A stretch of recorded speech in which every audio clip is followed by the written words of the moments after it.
Muy buenas noches, estimados estudiantes. Nos encontramos en nuestra quinta sesión sincrónica de nuestra guía de legislación civil y de bienes, en donde en las primeras 2 semanas abordamos temas bastante interesantes relacionados inicialmente con el atributo de la personalidad, del patrimonio, ¿cierto?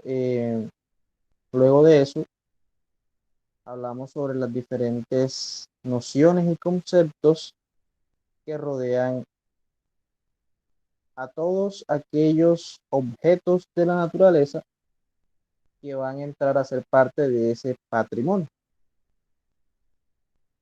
Luego de eso, abordamos un tema que va relacionado o va muy de la mano con el tema que vamos a ver hoy, que es el derecho de dominio, más conocido o que tiene mucha relación con el tema o el término de propiedad.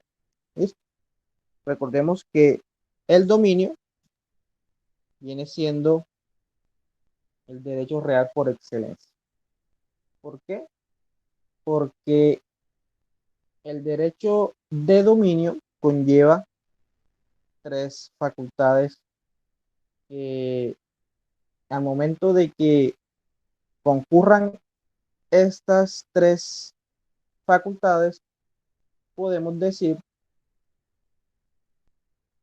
que nos encontramos en una propiedad total o en una propiedad completa. Si faltara alguna de esos atributos de la propiedad o del dominio, será conocido como una nuda propiedad. Entonces el tema de hoy va relacionado a la manera o la forma en cómo primero allegan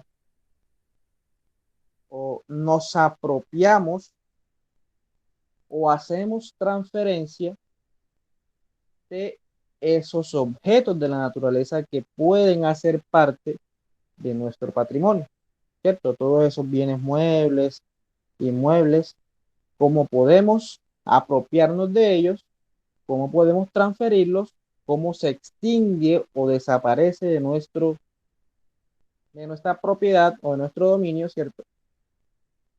Recordemos que el dominio es esa facultad o poder que nosotros, los seres humanos, las personas, ejercemos sobre una cosa, ¿cierto? Esa facultad de usar, gozar y disponer de ese bien. Eso creo que está más que claro.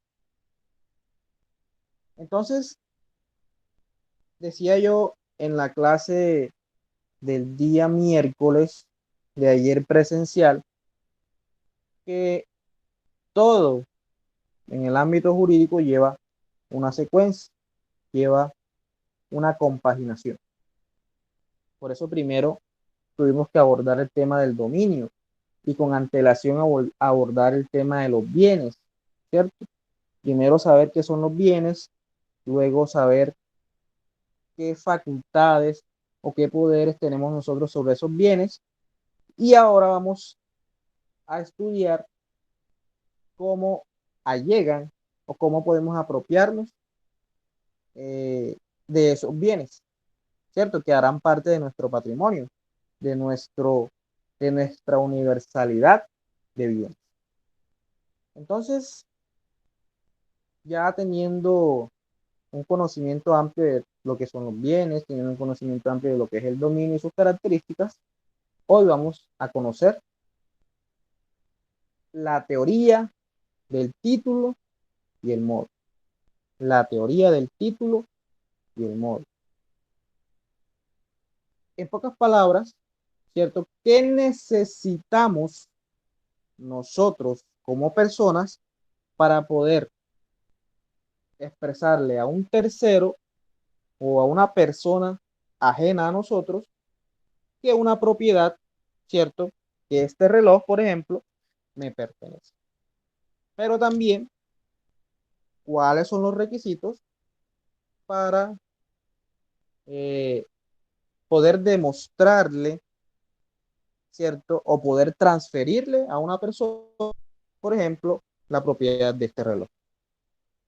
Parece fácil, pero conlleva unas teorías que en este caso serán las del título y el modo.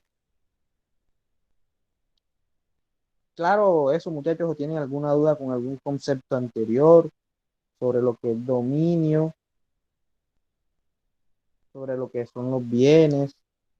¿Tienen alguna pregunta antes de iniciar este tema? Porque para poder hablar de título y modo, tenemos que conocer muy a fondo lo que es el dominio, ¿cierto? La propiedad, y podremos decir que también sobre la nueva propiedad cuando hace falta alguno de esas facultades de uso, goce y disposición. Vamos a ver. Yo quiero que, a ver, Eduardo, ¿en qué consiste cada una de esas facultades? El uso, el goce y la disposición. Recuerdan,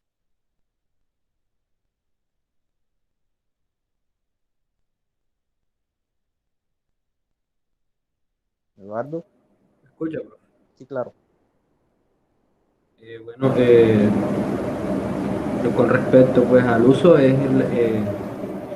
digamos que, sí, hablamos que por ejemplo en materia de arrendamiento, el arrendatario tiene el uso y el goce de la cosa, o sea, puede darle uso a ese objeto, pero no puede disponer de ellos. En cuanto al goce, o sea, son muy parecidos los términos, siento que de pronto me confundo ahí, Ujú. pero Aquí la estamos para diferencia aclarar. está en que en la disposición es que el dueño de la cosa eh, dispone, es decir, eh, destina ese objeto, ese bien, a lo que él quiere. Es Listo. decir, si por ejemplo un arrendamiento él lo dispone a obtener frutos civiles, por ejemplo, o puede ponerlo o disponerlo a una hipoteca, por ejemplo, como una garantía real. Listo. Ya, entonces como que en eso sí se basa pues la diferencia entre Listo. esos tres. Gracias, Eduardo. Estás muy bien en cuanto al término, pero vamos a aclarar algunas cosas. La facultad de uso se refiere al beneficio que le da eh, ese bien al propietario, ¿cierto? Esa es la facultad de uso. Si yo tengo una casa y la habito, yo le estoy dando la facultad de uso. ¿Por qué? Porque estoy habitándola y estoy dándole eh, uso al beneficio. Recordemos que le estamos dando el servicio, utilizando el servicio que nos puede dar esa casa, ese inmueble. Cuando hablamos de goce, nos referimos a un beneficio económico o lucrativo. Entonces damos el ejemplo de los frutos civiles que tú indicabas, ¿cierto? Tengo un inmueble, yo lo arriendo y a partir de ese contrato de arrendamiento, yo obtengo un fruto civil que es el canon de arrendamiento. Entonces es esa utilidad que le saco yo al inmueble. Si yo tengo, por ejemplo, un bien raíz que da frutos, ¿cierto? Y yo cojo los frutos, cosecho y los vendo, le estoy dando un goce, ¿cierto? Estoy obteniendo un beneficio económico o una utilidad. Y la disposición expresa a que yo tengo facultades totales para disponer en cuanto a enajenación, ¿cierto?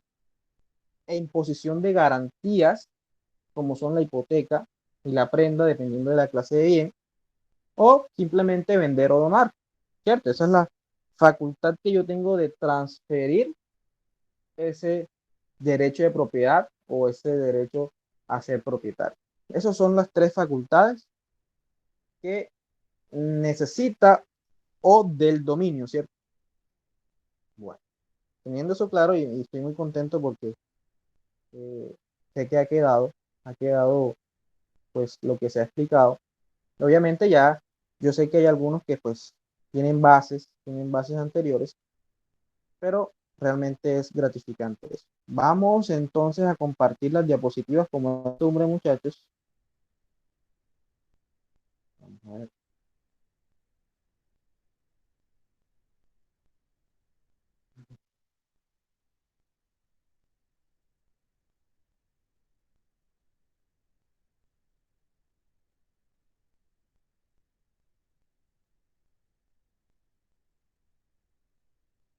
Vamos a ver cómo es eso.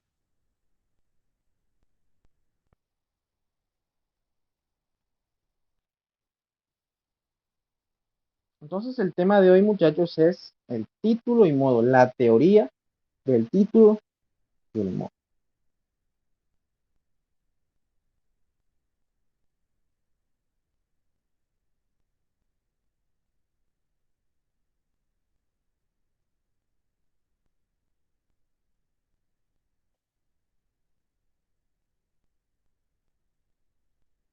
Bueno,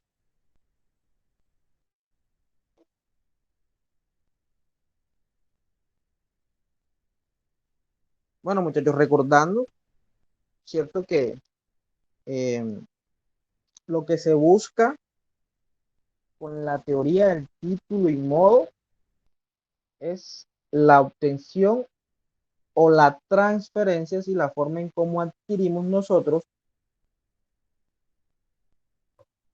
esa facultad o ese derecho de dominio, ¿cierto?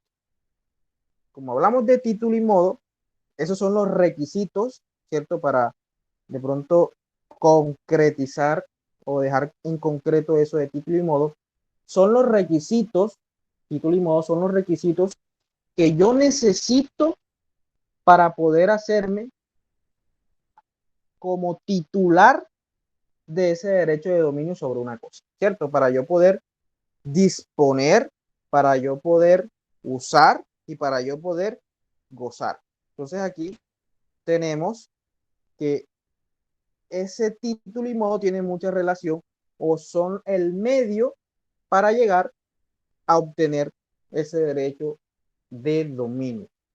Y el derecho de dominio contiene unas facultades y ya los explicamos, ¿cierto? El derecho a usar la cosa, obtener un beneficio o a obtener el servicio que puede dar la cosa si, por ejemplo, tenemos una casa a habitarla, si tenemos un carro a movilizarnos en él, ¿cierto? Si tenemos un fruto, pues a comerlo, ¿cierto? Recordemos que los frutos también son cosas y que también dan un beneficio y que también pueden tener una utilidad económica y que también podemos venderlo.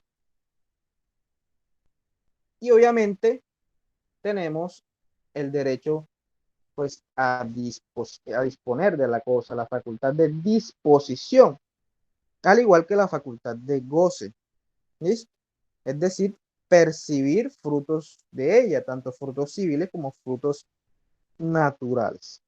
Ejemplo de frutos civiles tenemos el arrendamiento, ¿cierto? Y los frutos naturales son los que son consecuencia de la misma naturaleza, ¿listo? Yo creo que no tiene más explicación y creo que está totalmente claro. Entonces, la teoría del título y modo es eso, muchachos. Simplemente los requisitos que yo necesito para poder hacerme con ese derecho de propiedad o de dominio. El modo, el modo, ¿cierto? Es el medio para adquirir ese derecho de dominio. El título, vamos a explicarlo a continuación. Muchachos, para entender este tema de, de título y modo, tenemos que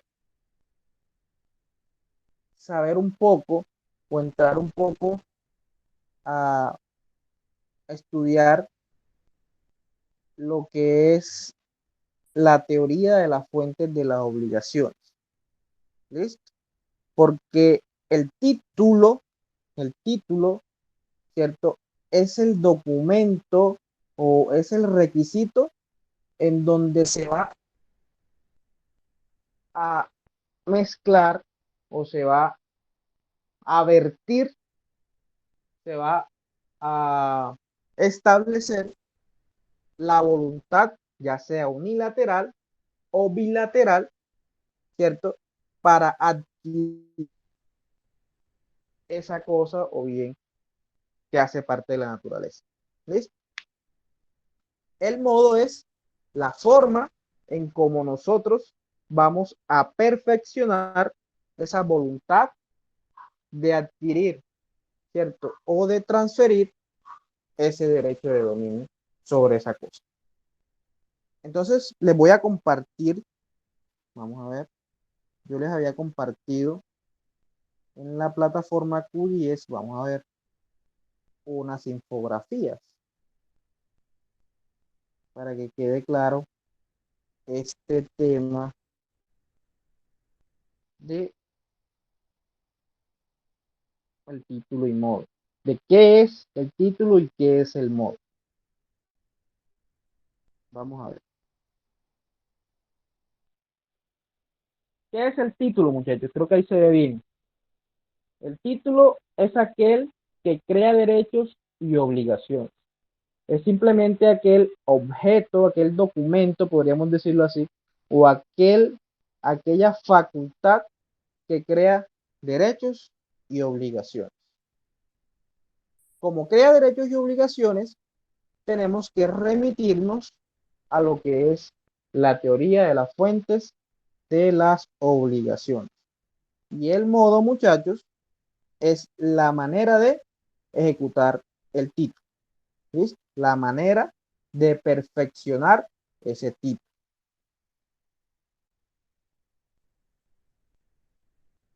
Entonces, miren este concepto. Para la legislación colombiana, la adquisición de todo derecho real, ¿cierto? Derecho real, recordemos que es un vínculo entre una persona y un objeto o una cosa, un bien, ¿cierto?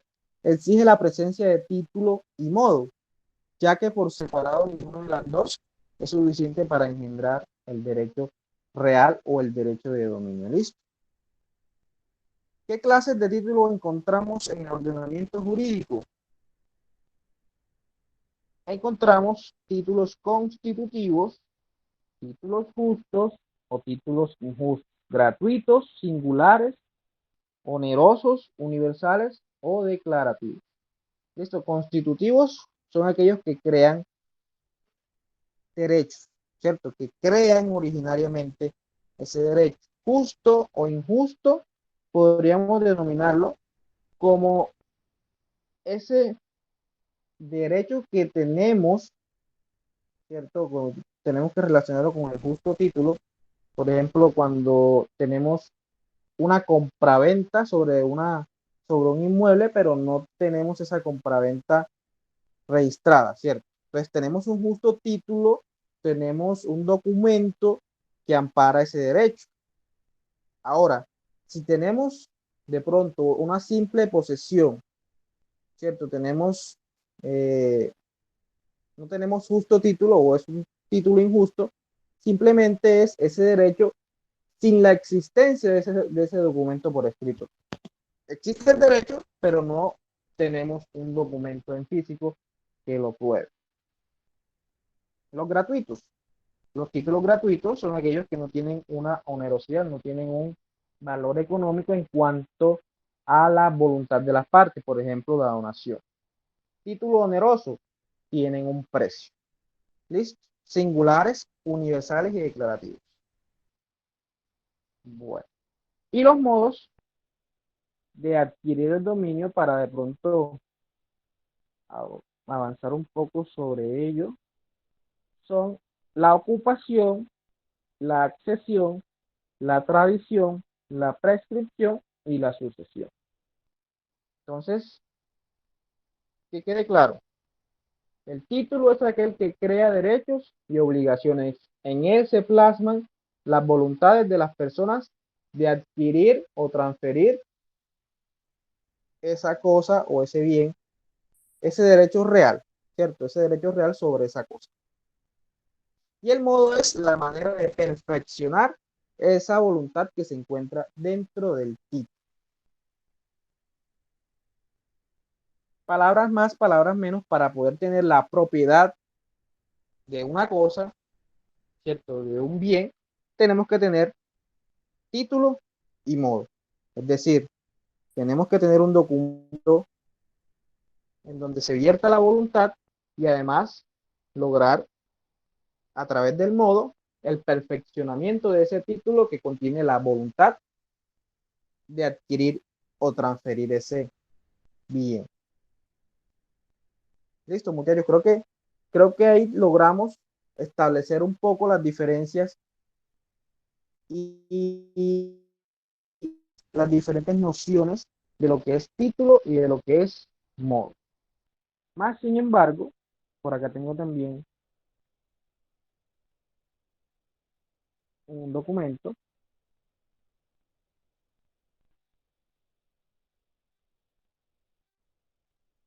Vamos a ver.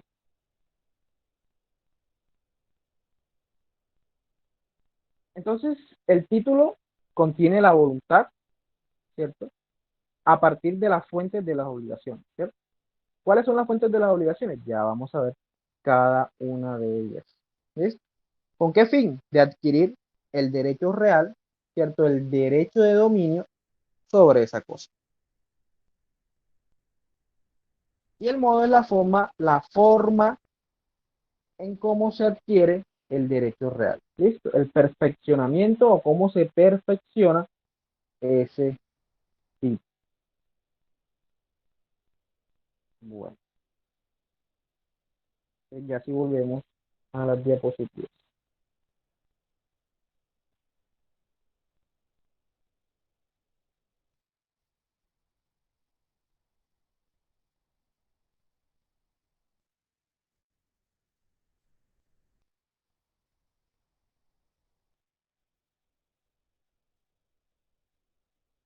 ¿Tienen alguna pregunta en cuanto a lo que es título y a lo que es modo? ¿Sí les quedó claro?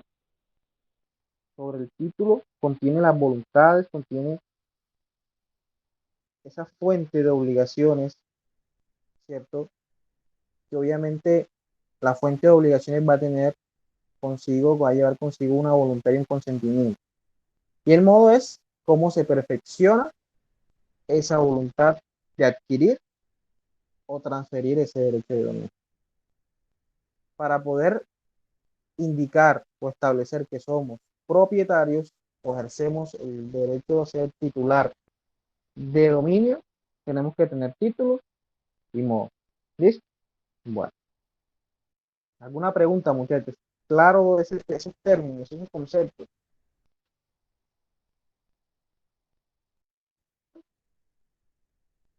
Muchachos, Sí, profe, está claro. bueno. Muchachos, ¿cuáles son las fuentes de las obligaciones? Fuentes de derechos y obligaciones. El artículo 1494 establece cuáles son las fuentes de las obligaciones. ¿Cuáles son las fuentes? Son actos, hechos, conductas u omisiones capaces de generar el derecho y concurrentemente la obligación. Según la teoría clásica, son el contrato, el cuasicontrato, el delito, el cuasidelito y la ley. ¿Listo? ¿Quién me colabora, por favor, con la lectura del artículo 1494 del Código Civil?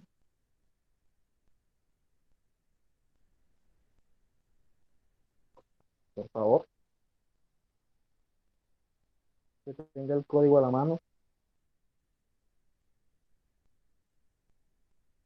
De pronto Eduardo, que siempre me colabora. Pues, escucha ahí. ¿Sí? Título primero. Bueno, las obligaciones en general. Título primero, ¿Sí? definiciones. Profesor, no se escucha. Fuente de las obligaciones. ¿Sí escucha? María Cristina, ¿me estás escuchando? María Cristina. Yo sí te escucho, Eduardo.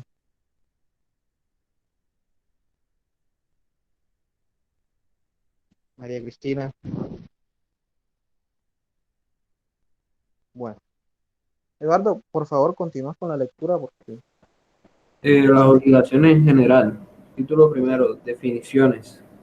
Fuentes de las obligaciones. Artículo 1494. Las obligaciones nacen ya del concurso real de las voluntades de dos o más personas, como en los contratos o convenciones, ya de un hecho voluntario de la persona que se obligue, como en la aceptación de una herencia o legado, y en todos los cuasicontratos, ya en consecuencia de un hecho que ha inferido injuria o daño a otra persona, como en los delitos, ya por disposición de la ley, como entre los padres y los hijos de familia. Listo. Gracias, Eduardo. El mismo código da las luces de lo que son las fuentes de las obligaciones. Y a partir de esas fuentes de las obligaciones, vamos a entender qué es el título. ¿Listo? Entonces, título podemos decir que es un contrato. ¿Listo? Un contrato. ¿Qué es un contrato? Un acuerdo de voluntades. Ejemplo, María tiene un inmueble. Ella decide poner en venta, ofertar el inmueble, ¿cierto? Con el fin de obtener un dinero por ese inmueble y posiblemente comprar uno mejor. Pero para que María pueda obtener una gratificación o un precio o un valor por su inmueble, tiene que encontrar un vendedor. ¿Listo? Es decir, se necesita de un consentimiento o del consentimiento de ambas voluntades. Recordemos que voluntad y consentimiento no es lo mismo. Hago la pregunta. ¿Qué creen ustedes o cuál creen ustedes que es la diferencia entre voluntad y consentimiento? A ver.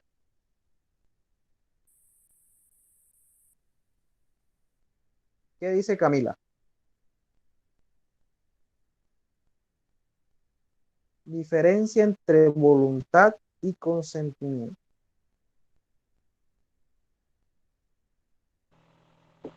Consentimiento es como cuando yo permito que hagan algo respecto, no sé, es que como prácticamente lo mismo, pero puede que el consentimiento sea voluntario. Obviamente tiene que ser voluntario, Sí, claro. pero no ¿Qué sé, yo creo dice? que Gracias, Camila. Eso de permitir, por ahí va la cosa. Ahí dijiste algo muy importante. ¿Qué dice Gira? Voluntad y consentimiento. Permitir, admitir, ¿no? María Cristina dice permitir, admitir. ¿Qué dice Gira? Permitir es cuando yo doy la autorización para que se haga algo, no pienso yo, voluntad. ¿Y cuál es la otra? No, permitir. Consentimiento. Consentimiento. Diferencia entre voluntad y consentimiento.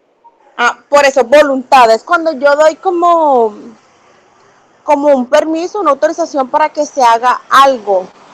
Y consentimiento es como el saber, como tener conocimiento de algo. No sé, realmente no tengo muy clara la diferencia entre ambos. Bueno, la diferencia, vamos a ver qué dice Eduardo. Profe, yo digo que la voluntad es como más expresa. Es decir, usted y yo acordamos y nos ponemos de acuerdo, ya sea que lo hagamos de forma escrita o que lo hagamos de forma verbal. Pero el consentimiento es algo, digo yo, más tácito, es decir, se sobreentiende, pero no hay necesidad de aclararlo. Considero que de pronto esa es la diferencia, me parece. Bueno, vamos a ser concretos. La diferencia primordial entre voluntad y consentimiento es que la voluntad es unilateral y el consentimiento es algo bilateral. ¿Listo? Entonces la voluntad es singular. Mi voluntad está en vender. ¿Listo? Mi voluntad está en vender. Pero para que yo pueda vender, no basta con mi voluntad. Necesito de que alguien consienta de que mi voluntad se una con la voluntad de otra persona. Si hay un acuerdo de voluntades, ¿cierto? Es decir, algo bilateral, eso se llama consentimiento. Cuando yo consiento algo, quiere decir que me estoy poniendo de acuerdo con alguien, que le estoy permitiendo a alguien, lo que decía Gira y María Cristina y decía también Camila, ¿cierto? Pues estoy acordando con alguien, ¿cierto? Estamos entrando en consentimiento, consentimos en que vamos a realizar, por ejemplo, un negocio jurídico. ¿Listo? Estoy dando el aval, estamos dando el aval. La voluntad es unilateral. La voluntad es mía, propia, individual. El consentimiento puede ser algo bilateral. Consiento algo para con alguien. Tiene que ser para con alguien, para que alguien realice algo o para yo realizar algo con alguien. Eso es voluntad, consentimiento. Podemos decir que el consentimiento es simplemente un acuerdo de voluntades. Consentimos vender, consentimos realizar un contrato de compraventa y por ende nace a la vida jurídica un contrato. ¿Listo? Ejemplo de contratos: la compraventa, el mutuo, ¿cierto? La donación, entre tantas clases de contratos que podemos encontrar en el mundo jurídico. Entonces, si tenemos un contrato, podemos decir que ese contrato de compraventa es nuestro título. ¿Listo? ¿Por qué? Porque ese contrato de compraventa contiene nuestras voluntades. ¿Claro eso, muchachos? Bueno. Pero no solamente el contrato, muchachos, ese acuerdo de voluntades puede dar o traer a la vida jurídica un título, ¿cierto? Podemos llamarlo título. También podemos llamar o denominar título a lo que conocemos como el acto jurídico. Yo sé que de pronto algunos no han dado negocios jurídicos, pero hay unos conceptos que son el acto y el negocio jurídico. También está el hecho jurídico. El hecho jurídico es un acto de la naturaleza, ¿cierto? Que nosotros no podemos evitar, como por ejemplo el nacimiento, ¿cierto? Y la muerte. El acto jurídico es un acto unilateral. ¿Listo? Es mi voluntad, por ejemplo, apropiarme de una cosa mueble que se encuentra en la naturaleza, que ya vamos a ver más adelante con qué modo podemos adquirir esa cosa bien mueble. Entonces, allí solamente media la voluntad de una persona, en lo que conocemos como el acto jurídico. Ahora, el cuasicontrato, ¿cierto? El cuasicontrato es aquella o aquel medio, ¿cierto? En donde nosotros no tenemos la voluntad de realizar o de obtener ese título, pero, o esa obligación, perdón, pero que a raíz de un error, ¿cierto? Un error, pues adquirimos esa obligación. Por ejemplo, el pago de lo no debido. Si nosotros consignamos a la cuenta de una persona por error, esa persona adquiere la obligación o tiene la obligación de devolverlo. Eso es el cuasicontrato. El delito, muchachos. Cuando cometemos una conducta típica, antijurídica y culpable, es decir, una conducta punible, se generan además de responsabilidades penales, responsabilidades civiles a partir de los daños y perjuicios generados por esa misma conducta punible. ¿Listo? Se generan obligaciones. El cuasi delito es simplemente el delito en modalidad de culpa. ¿Listo? Es decir, omisiones. Nosotros omitimos algo, no tenemos la voluntad, pero igual cometemos el delito. Entonces el ejemplo del delito es: yo le propino o una persona le propina impactos de bala a una persona con voluntad, o como conocemos en el derecho penal como dolo, ¿cierto? Hay la voluntad, hay autodeterminación, hay un delito. Y el cuasi delito es simplemente, por ejemplo, una persona que va conduciendo su vehículo y atropella a X persona y esa persona fallece. El delito es homicidio culposo. Eso es un cuasi delito. Los delitos omisivos, él no tenía la voluntad de matar, pero igual mató, toca indemnizar. Era una obligación. Y tenemos el ejemplo de la ley, ¿cierto? Que la misma ley establece obligaciones, como por ejemplo la que tiene el alimentante con el alimentado. ¿Por qué digo alimentante con el alimentado? Porque no digo el padre con el hijo. Porque recordemos que las obligaciones no solamente son del ascendiente con el descendiente, obligaciones de alimentos, claro está, no solamente son del ascendiente con el descendiente, sino también del descendiente con el ascendiente, dependiendo de la situación. ¿Listo? Entonces la misma ley establece que tenemos, o es fuente de la misma ley, de obligaciones como por ejemplo el derecho de alimentos. Entonces aquí tenemos la fuente jurídica o la fuente legal, que es el artículo 1494 de nuestro Código Civil. Entonces, a partir de las fuentes de las obligaciones, como por ejemplo el contrato, podemos decir que se generan los títulos. Eso es el título, simplemente la forma en cómo se plasma en ese documento la voluntad de la voluntad de las personas. Muchachos, ¿me están escuchando?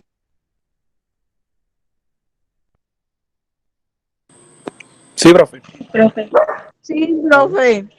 profe, ¿me hace el favor de repetir el concepto de acto jurídico? El acto jurídico es el acto unilateral de la persona. ¿Listo? Es la forma, ¿cierto?, en cómo una persona expresa su voluntad. Entonces, por ejemplo, si yo deseo apropiarme bajo mi voluntad, ¿cierto?, de una cosa bien mueble, ese es mi deseo, mi voluntad, ¿cierto? A diferencia de, por ejemplo, un negocio jurídico que necesita de el concierto, ¿cierto? O la conjugación de varias voluntades. ¿Listo? Entonces, eso es el acto jurídico. Es Gracias, un profe. acto unilateral. Bueno, vamos a ver. Entonces, ya para finalizar, muchachos, el título, ¿cierto? El título es la fuente en acción. ¿Listo? Entonces, si nosotros tenemos voluntad de vender y somos, por ejemplo, en el contrato de compraventa, el vendedor y encontramos una persona con la voluntad de comprar y se unen esas voluntades, hay un acuerdo de voluntades, ese acuerdo de voluntades se plasma en lo que conocemos como un contrato. ¿Cuál sería ese contrato? Un contrato de compraventa. ¿Listo? Y esa compraventa o ese contrato de compraventa vendría siendo el título, ¿cierto? El título. Bueno.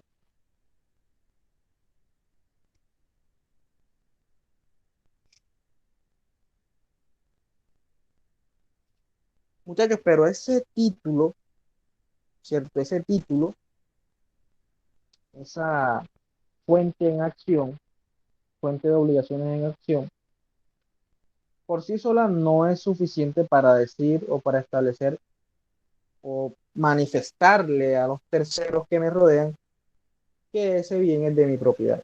Necesitamos de que una figura jurídica acompañe a ese título, ¿cierto? Y esa figura jurídica que debe acompañar al título es el modo Entonces, el modo de adquirir el dominio de los bienes. Ya hablamos del título, ahora vamos a hablar de lo que es el modo de adquirir el dominio de las cosas. Y el modo de adquirir el dominio de las cosas, o los modos de adquirir el dominio de las cosas son, podremos establecerlo en 5, ¿cierto? Podemos decir que los modos de adquirir el dominio de las cosas son 5. ¿Cuáles son? La ocupación, la accesión, la tradición, la sucesión por causa de muerte y la prescripción. Listo, en este caso hablaremos de la prescripción adquisitiva de dominio. Entonces, esos son los modos de adquirir el dominio de las cosas. Es decir, la forma en cómo perfeccionamos el título que contiene las voluntades de las personas. ¿Cuál voluntad? Dependiendo, ¿cierto? Si queremos comprar o vender, si queremos dar en donación, ¿cierto? Si queremos apropiarnos, por ejemplo, de una cosa bien mueble, ¿cierto? O si, por ejemplo, sucede en el caso de la accesión, un acto de la naturaleza se adhiere, ¿cierto? Una parte de un terreno que no era mío se adhiere a otro, pues lo vamos a adquirir a través de la accesión. Ya eso lo vamos a explicar más adelante. Y por ejemplo, a partir de un suceso, de un hecho jurídico como la muerte, tenemos que entrar a adquirir los bienes que eran del causante a través de la sucesión. ¿Listo? Entonces, todo eso, muchachos, tiene que ver con las fuentes de las obligaciones. Las fuentes de las obligaciones, ¿cierto? Lo que las teorías del acto jurídico, del negocio jurídico, ¿cierto? Del hecho jurídico, entran a jugar un poco con esto de la teoría del título y el modo, ¿cierto? Lo que es los modos de adquirir el dominio de las cosas. La finalidad, adquirir la propiedad, ¿cierto? Adquirir el dominio, es decir, la facultad que nos hace tener un poder sobre esas cosas. ¿Con ánimo de qué? De señor y dueño, ¿cierto? Ser propietarios. Propietarios completos, no nudos propietarios. Aunque, muchachos, estos modos, ¿cierto? El título y el modo también algunas veces tendría incidencia en lo que es la nuda propiedad, es decir, la propiedad que no es completa. Entonces, esos son los modos. Simplemente el perfeccionamiento del título.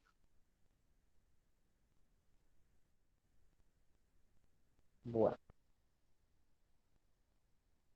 ¿Qué clases de modo encontramos, muchachos? Encontramos que hay modos de adquirir el dominio que son originarios o que son constitutivos y modos derivativos, ¿cierto? Los modos originarios de la propiedad se entienden aquellos en donde la persona adquiere la titularidad del derecho de dominio sin que medie la transmisión por parte de otra. Es decir, esa cosa carece de dueño. Cuando se adquieren, ¿cierto? O se transfiere o hay una transmisión de un derecho de una persona que pertenecía o de que esa titularidad está en cabeza de una persona anterior o ya tenía dueño, se llama modo derivativo, ¿cierto? Modo de adquirir derivativo. ¿Listo? Originario y derivativo. El originario es la adquisición o se constituye la propiedad de una cosa que no tiene dueño o sobre una cosa que no tiene dueño, ¿cierto? No hay transmisión del derecho de dominio. En el derivativo sí hay transmisión. ¿Listo? Simplemente se transfiere de una persona anterior, un dueño anterior, a una persona en el presente. Originario y derivativo.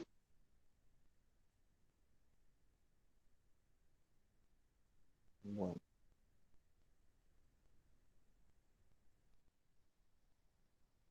Bueno, muchachos, vamos a entrar al primer modo de adquirir el dominio de las cosas. Y el Profe, ¿y primer, cuáles son los constitutivos? los constitutivos son los mismos originarios, ¿listo? Aquellos que inicialmente radican en cabeza de una persona la titularidad del derecho de dominio sin que haya una transmisión. ¿Listo? Esos son los constitutivos, que son los mismos originarios. Ahora, encontramos los derivativos, en donde hay una transmisión. ¿Listo? Ok, gracias.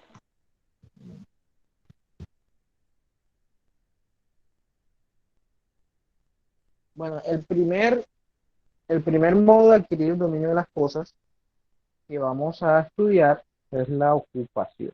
¿Listo? La ocupación es un modo originario. ¿Listo? Hay que establecer o hay que exponerlo como un modo originario de adquirir el dominio de las cosas. ¿Por qué? Porque la ocupación se da solamente o se manifiesta sobre las cosas que no tienen dueño, que carecen de dueño anterior. ¿Listo? Esa es una de las características muy importantes de la ocupación. Entonces, el fundamento jurídico de la ocupación es el artículo 685 del Código Civil. ¿Quién me colabora, Eduardo, por favor, o de pronto María Camila, con el artículo 685 del Código Civil, que habla sobre la ocupación? Artículo 685, concepto de ocupación. Por la ocupación se adquiere el dominio de las cosas que no pertenecen a nadie y cuya adquisición no es prohibida por las leyes o por el derecho internacional. Ese es el fundamento jurídico, el fundamento legal del modo de adquirir originario de la ocupación. A ver, el mismo artículo, ¿cierto? El mismo tipo, el mismo artículo del Código Civil establece que es un modo originario. ¿Por qué? Porque nos dice, con la ocupación se adquiere el dominio de las cosas que no pertenecen a nadie. Y obviamente establece que esa adquisición no debe estar prohibida por las leyes o el derecho internacional. Entonces, es constitutivo, es originario, ¿cierto? Se adquiere el dominio de las cosas muebles. Característica importante: solamente con la ocupación se adquieren bienes muebles. Es imposible adquirir bienes inmuebles a través de la ocupación. ¿Listo? Porque las cosas inmuebles o los bienes inmuebles que no pertenecen a nadie tienen un propietario. ¿Y cuál es el propietario? Es el Estado. ¿Listo? Entonces solamente se pueden adquirir por ocupación, por este modo originario de adquirir el dominio de las cosas, solo bienes muebles. Solo bienes muebles. ¿Cuál es el título? Es un acto jurídico unilateral. Solamente hay una voluntad. Hay simplemente la voluntad unilateral de una persona de adquirir esa cosa mueble que se encuentra, por ejemplo, en la naturaleza. ¿Listo? Solamente cosas muebles. Eso es muy importante. Solo cosas muebles. ¿A través de qué?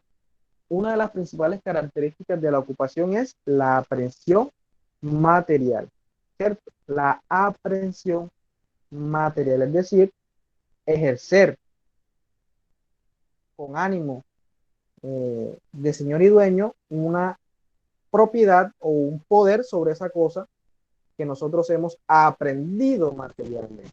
Esa cosa mueble que hemos aprendido materialmente.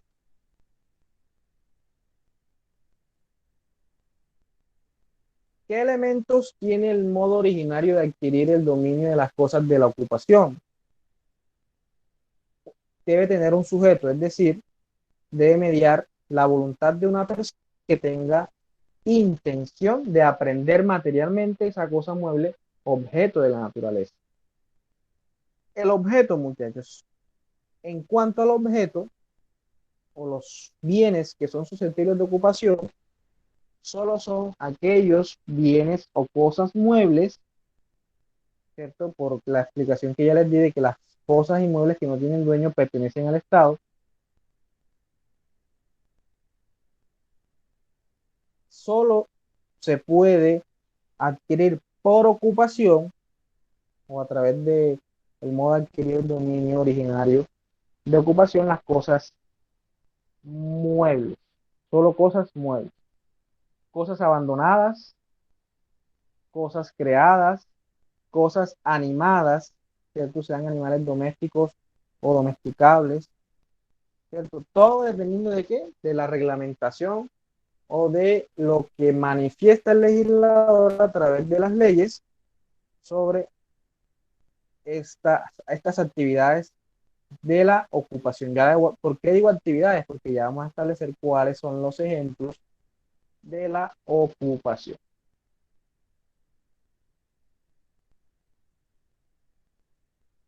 ¿Qué requisitos tiene la ocupación, muchachos? Para que se dé lugar o para que exista o se pueda dar de una manera que la ley establece la ocupación, se deben reunir tres requisitos siguientes, o los tres requisitos siguientes. Primero, que se traten de cosas que carezcan de dueño, es decir, que no pertenezcan a nadie.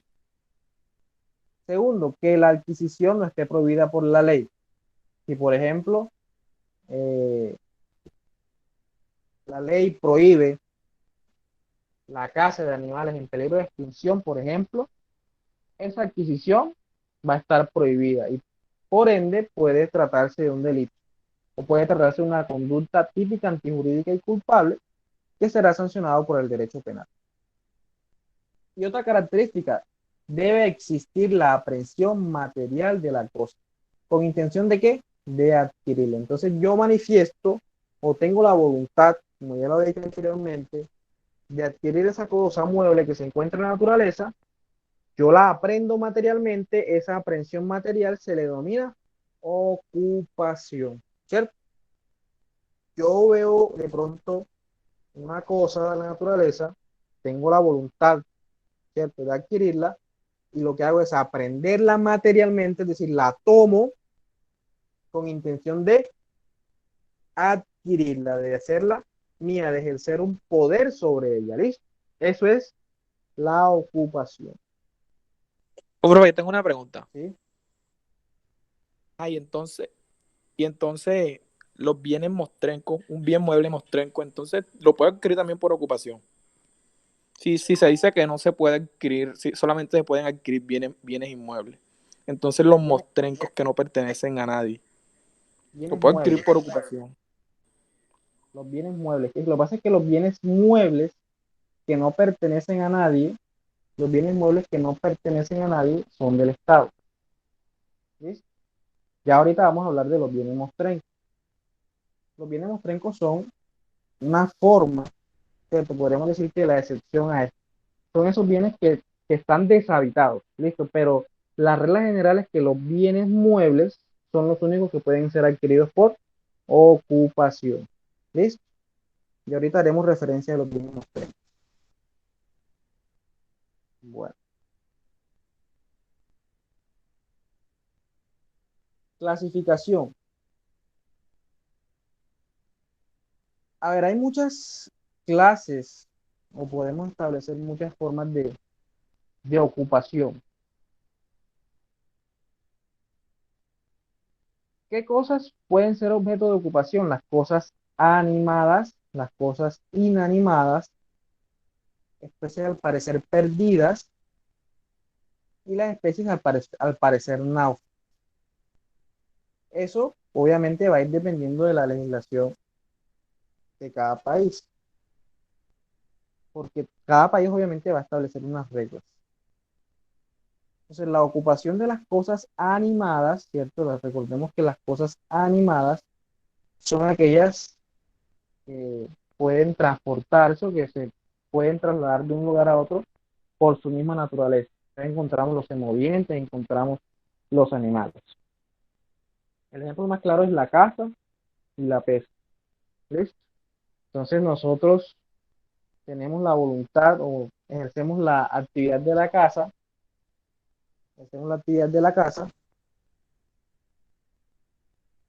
y la caza es simplemente atrapar animales de la naturaleza. Y la pesca es aquella actividad que se da en los ríos, que se da en los lagos, que se da en los mares. Si usted atrapa o ejerce la actividad de la pesca y atrapa un pez, ese pez le va a pertenecer. ¿Cuál es el modo de adquirir el dominio? La ocupación. ¿Sí? La caza, ¿cierto? Es una actividad que por lo general se da en los bosques. Si usted tiene la oportunidad de atrapar eh, un animal, por ejemplo, un venado, ¿cierto? Atrapar qué sé yo, ¿cierto? Un animal, lo caza, ¿cierto? Lo mata y ese animal no se encuentra en peligro de extinción o en peligro o en vía de extinción, ese animal va a ser suyo. ¿Listo? A eso se referencia la ocupación de cosas animadas. Atrapar cosas que se pueden mover por sí solas. Encontramos también la ocupación de cosas inanimadas, como la invención o el hallazgo, ¿cierto? Entonces nosotros encontramos cosas que no se pueden trasladar por sí solas, sino que necesitan de una fuerza externa para poder trasladarse de un lugar a otro. Esas cosas que encontramos, por ejemplo, en el mar o en la naturaleza, si nosotros las aprendemos materialmente, va a ser a través de la ocupación.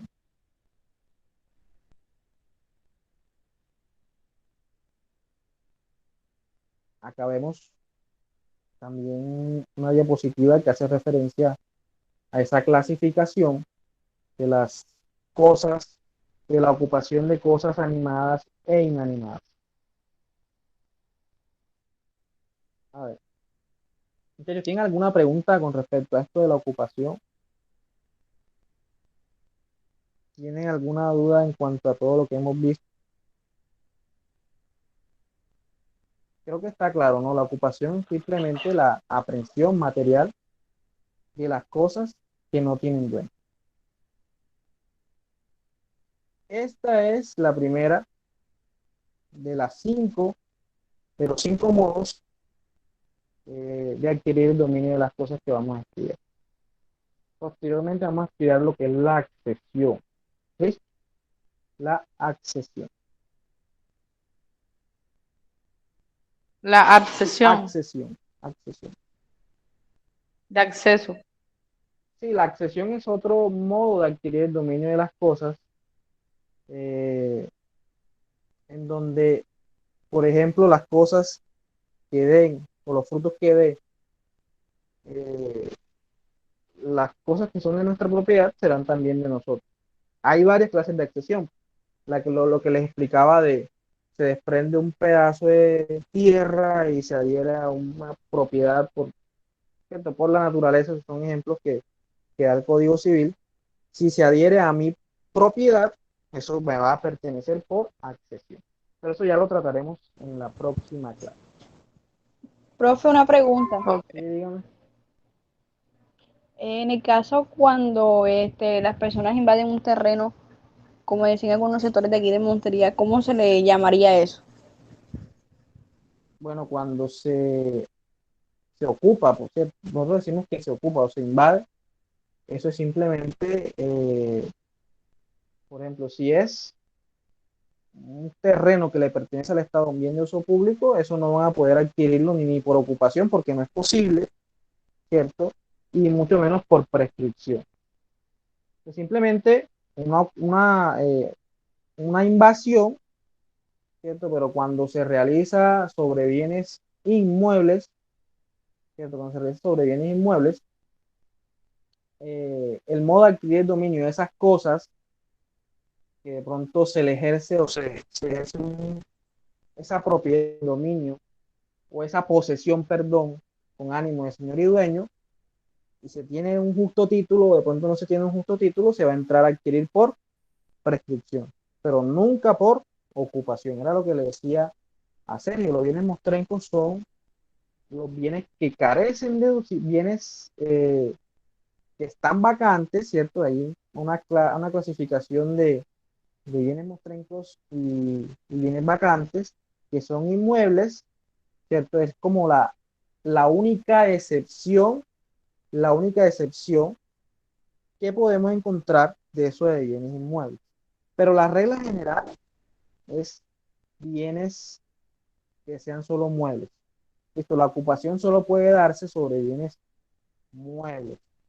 Si de pronto usted invade, o cierto, o se apodera de un predio, por ejemplo, eso no va a ser ocupación, simplemente va a ser una mera tenencia, podríamos decir, o de pronto, si usted tiene los requisitos, una posesión. ¿Listo? Con miras a que adquirir ese predio por prescripción, pero nunca por ocupación.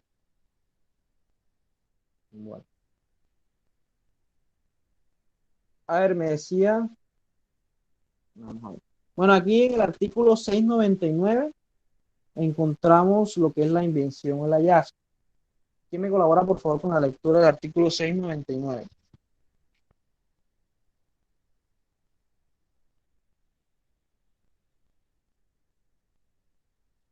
Artículo 699.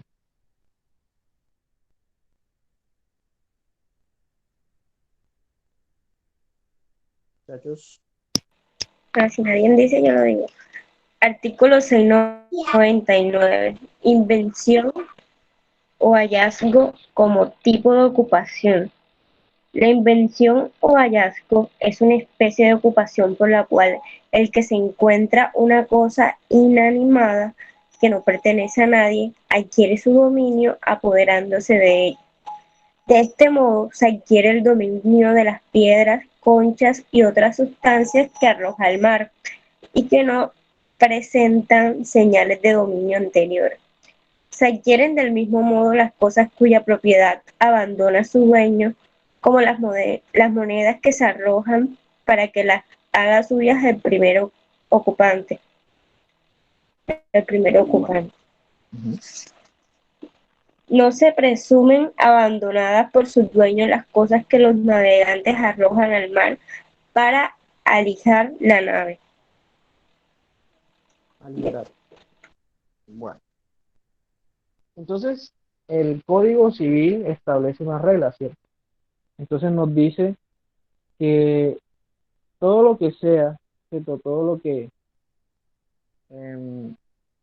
sea adquirido, que nosotros encontremos una cosa inanimada, la invención o el hallazgo es sobre cosas inanimadas, es decir, las cosas que no se pueden trasladar de un lugar a otro por su misma naturaleza,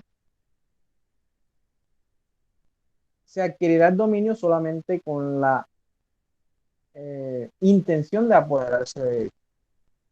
¿Listo? Como por ejemplo, ¿qué? Las piedras, las conchas u otras cosas que se arrojan al mar. Estos son conceptos muy ambiguos, muchachos. El Código Civil es un poco antiguo, ¿cierto? Y cada uno de esos conceptos puede sonarnos ambiguos, pero como yo lo he dicho siempre y como muchos doctrinantes lo han dicho, cada cosa en la naturaleza debe ser regulado. Entonces, si una cosa es arrojada al mar y carece de dueño, ¿cierto? Porque no sabemos quién es el dueño, si usted se apodera de ella, usted podrá apropiarse a través de la ocupación, adquirir la propiedad de esa cosa o de ese bien a través de la ocupación. Pero hay unas reglas, muchachos. ¿Cuáles son las reglas? Por ejemplo, las especies náufragas. Las especies náufragas, según el Código Civil, son bienes no ocupables. El Código Civil establece que aunque estén perdidas, siguen siendo de su dueño. Y quien las encuentre debe entregar dentro de los 30 días siguientes a las autoridades, y que por el hallazgo pues se recibirá una gratificación. Pero las especies náufragas no podrán ser ocupadas, no se podrá adquirir el dominio de esas cosas por ocupación. Eso que quede claro. Profesor, una pregunta. A ver, dime. Especies náufragas se le refiere exactamente a cosas que se hayan perdido en el mar. Sí, cosas que se hayan perdido en el mar y que, por ejemplo, tengan un dueño anterior y que se pueda identificar a quién pertenecieron. Por ejemplo, los barcos, ¿cierto? Que se determine quién es el propietario, la persona que lo encuentre deberá informar a las autoridades, y por ese hallazgo, por ese encuentro con ese naufragio, se le dará una recompensa, ¿listo? Lo que conocemos en el derecho civil como gratificación. Bueno.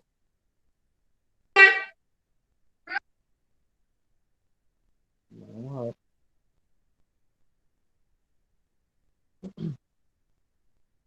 Entonces ahí vemos, muchachos,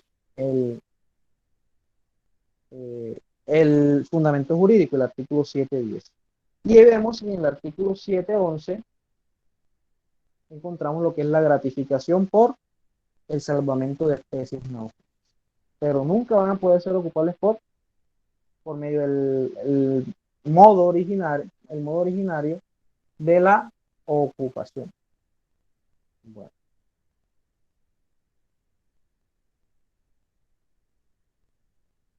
Lo que hablábamos, los bienes mostrencos o vacantes. Demos lectura, por favor, al artículo 706 del Código Civil.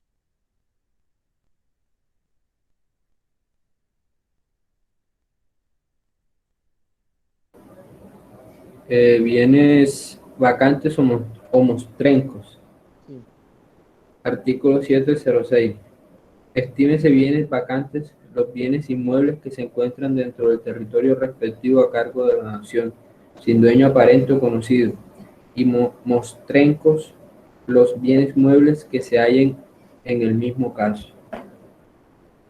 Bueno, muchachos, el Código Civil establece esta modalidad, ¿cierto?, de los bienes que no tienen dueño.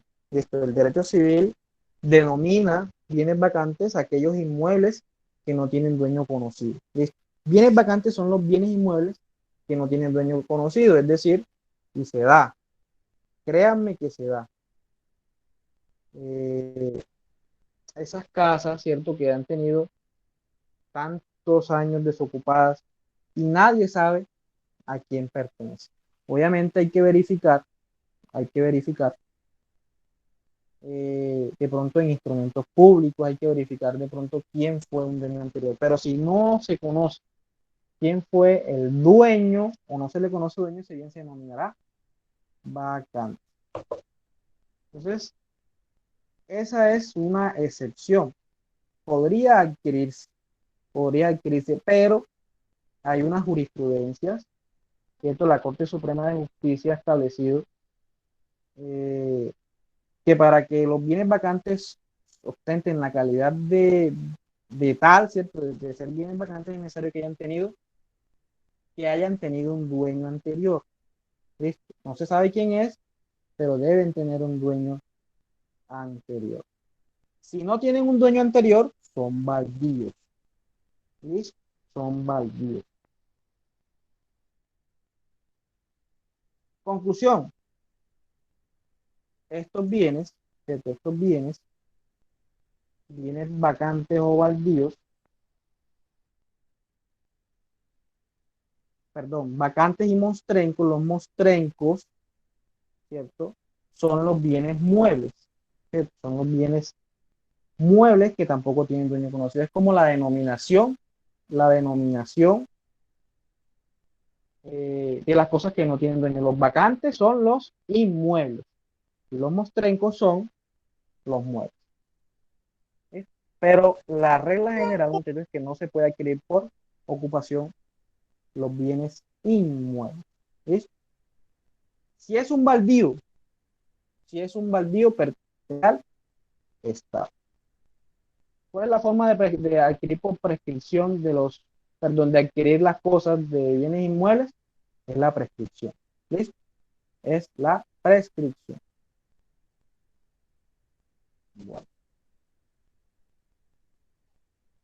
Bueno, muchachos. Espero que haya quedado claro este tema. Sí, yo sé que es un poco ambiguo, sé que es un poco, ¿cómo podríamos decirlo?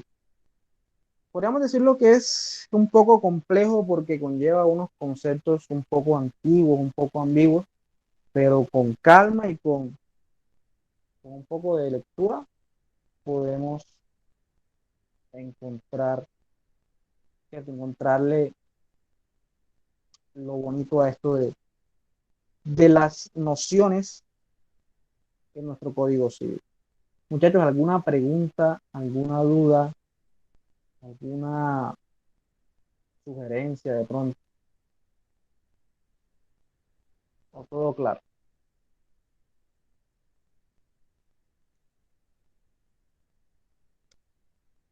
A ver, muchachos, Profesor, dime.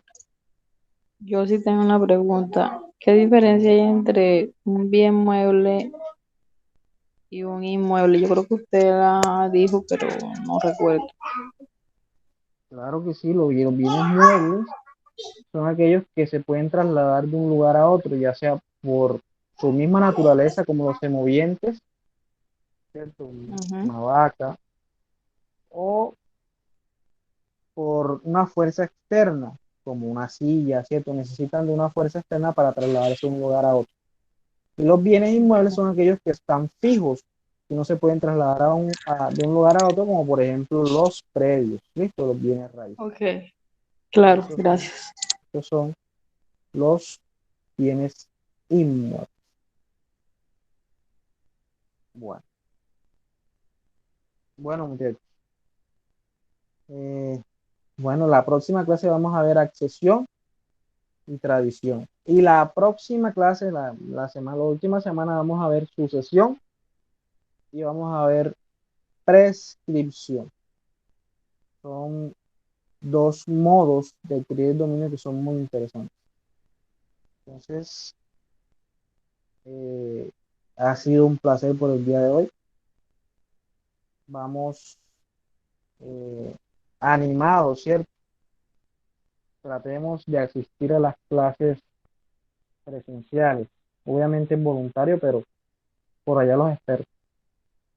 Muchachos, ha sido un placer. Nos vemos en la sesión del día sábado en la noche.